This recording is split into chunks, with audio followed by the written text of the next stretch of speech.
Terima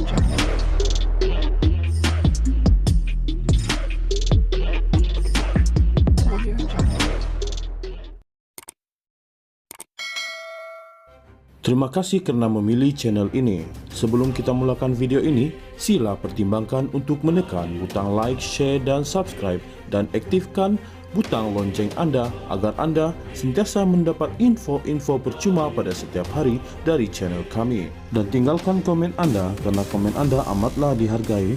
Terima kasih. Pelbagai versi timbul susulan mesyuarat Biro Politik UMNO Rabu lalu selepas sehari bekas Perdana Menteri Najib Razak gagal mengubah keputusan bersalah dan hukuman penjara dalam kes SRC International. Menurut sumber UMNO dan kerajaan, Perdana Menteri Ismail Sabri Yaakob diberitahu supaya mengadakan pilihan raya umum secepat mungkin atau dipecat daripada parti. Bagaimanapun, Setiausaha Agung UMNO Ahmad Maslan menafikan perkara itu kepada Malaysia Kini dengan menyifatkan sebagai fitnah atau palsu.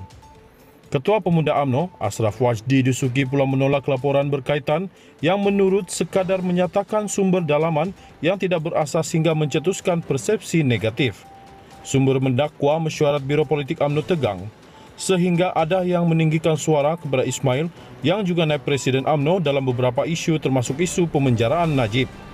Biro Politik, kata sumber, kurang senang dengan keputusan Mahkamah Persekutuan yang mengekalkan sabitan dan hukuman terhadap Najib. Oleh itu, Perdana Menteri digesa supaya segera mengadakan PRU ke-15, itu antara tuntutan pemimpin UMNO pada malam itu. Beliau juga diberi kata dua dan bakal berdepan tindakan lanjut termasuk dipecat, kata sumber kepada Malaysia Kini.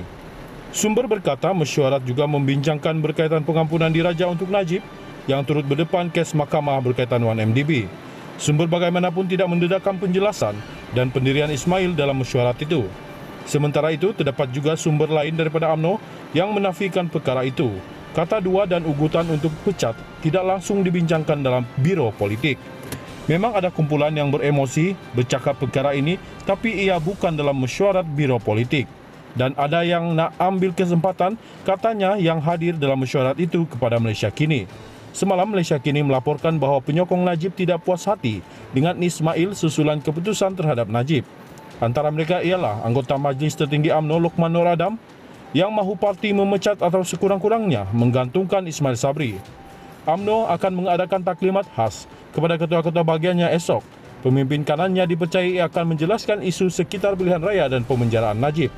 Sementara itu, memetik sumber, The Vibes melaporkan UMNO menuntut beberapa tindakan segera yang perlu diambil oleh Perdana Menteri jika tidak berdepan risiko hilang jawatan sebagai naib Presiden UMNO. Tiga tuntutan itu ialah penyingkiran Peguam Negara, penyingkiran Ketua Hakim Negara dan mendapat pengampunan diraja untuk Najib Razak.